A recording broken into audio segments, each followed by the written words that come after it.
आसंता 20 तारिख में भोट दे मत सब्यस्त करेंगे भोटर। तेणु सहर में शांति श्रृंखला रक्षा करने टिटलागढ़ पुलिस और मिलिटारी फोर्स एक टीम शुक्रवार संध्यारे सहर सारा परिक्रमा कर देखा मिली। थानाधिकारी अवनी साहू नेतृत्व में टिटलागढ़ थाना बाहरी सहर चारिआडे परिक्रमा करथिले।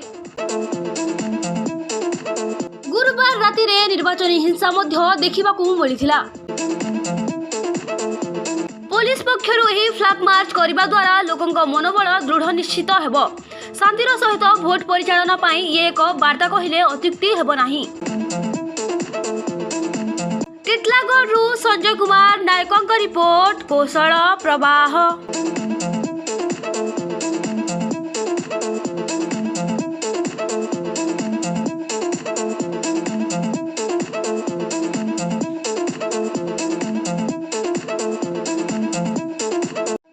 नलकूप खनन पई प्लान करुचंती कि तेबे निश्चय जोगाजोग करंतु बाबा बोरवेल।